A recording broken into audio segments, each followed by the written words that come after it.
여러분 안녕하세요. Hello everyone. Welcome back to Korean Fluency Journey.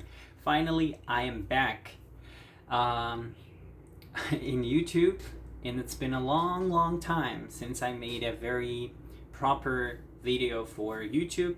I haven't filmed any videos, and of course, I wasn't able to edit the previous ones that I filmed last year's.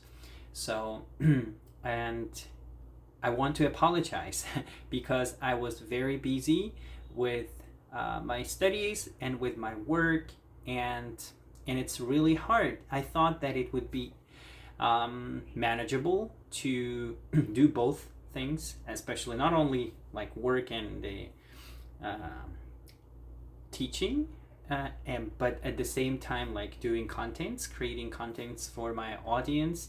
And I saw that a lot of new subscribers um, came to my channel, especially to YouTube channel over the last 2 weeks, I guess. So, and I think that's a good sign that I have to come back and make a video. So yeah, today I just want to share one tip that I think is very helpful, but most learners, not only Korean learners, but also other languages as well, they kind of do not, how to say, pay close attention to it. For example, that is the reading, consuming written material in Korean. Well, I don't know any better method than reading in order to expand your vocabulary. Well, you can listen to lots of podcasts to like talk to other people, to dialogues, everything, right? But personally, when I was learning English, when I was learning Korean, and the words, many words I could learn from extensive reading. I was reading all the books, anything that I liked. For example, I was into science books when I was in sophomore, like when I just started learning Korean, and at university. I used to buy lots of books in Korean or magazines, like 좋은 생각. There were lots of magazines and newspaper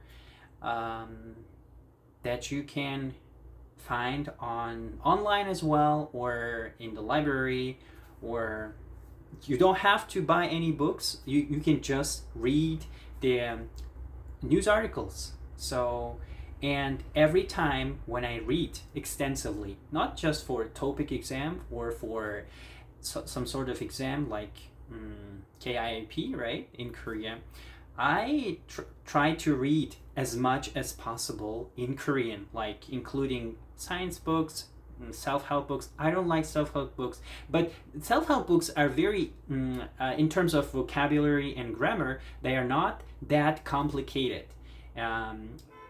In comparison with like scientific books or business books or like economics, right? So you can start from self-help books, right, that Korean writers write, not the ones that are translated from English into Korean, but you can just start with the simple self-help books they are really helpful. I mean, I don't know whether they are helpful in terms of their message that they want to deliver to the audience, right?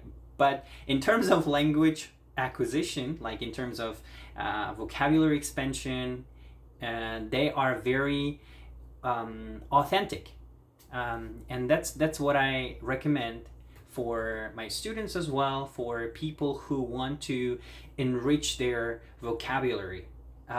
Reading, 읽기. Even, and also in the TOEIC exam as well, when you want to get a higher score on the reading part, the only thing that you can do, and that is free, is just to read, to take a book and to read it, to not only book, but something like written text, whether it's a newspaper article or a column or the book, right? So yeah, and once you practice with the authentic materials in Korean, like newspapers, magazines, and books, the text the texts that appear on the topics as well, they will be really, really easy for you because you already kind of will have that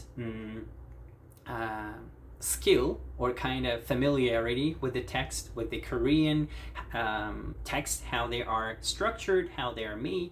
So you will not be even like afraid of reading those long texts in TOEIC test. So that is one thing that I really want to, and that I really recommend everyone to do on a regular basis, because I also noticed that I kind of start forgetting some words and trying to kind of mix Korean with English. So I start again reading extensively in English, like books, and you will not notice it immediately, the effect that you are making some kind of progress in terms of vocabulary or in terms of grammar, right? But it takes some time. It doesn't happen overnight. You have to be patient. You have to be consistent with what you're doing. I mean, with reading, right? It's not fair to expect some big results when you're not making, or when you're not putting enough effort into the reading thing, right? For example, I don't want you to read like 100 pages all at once. You can just break that book or like textbook into small parts, right? But you will do it consistently so that you will not forget the words, or you will not you will kind of develop a habit. That's very important. So it's easier said than done, but I strongly recommend this habit, this exercise. That is same with the speaking, right? We just need to speak but that's another topic for my video. So I will attach I will leave some links with authentic materials in Korean, especially for reading. You can go and check and maybe download, and then of course the best source is the Naver, and also some newspaper websites in Korean, because they present very authentic material, because they are written by native speakers of Korean, and they are very common topics that might appear on TOEIC test. So that is also one big advantage of consuming authentic materials, like through Naver or through newspaper websites, right? So yeah, I hope you will find this video helpful, and I'll try to be active as often as possible, and try to share some of tips or some useful information on learning Korean, or on improving Korean. So based on my own experience and on my own practice. So thank you so much for watching this video, and take care. Have a nice weekend. 감사합니다.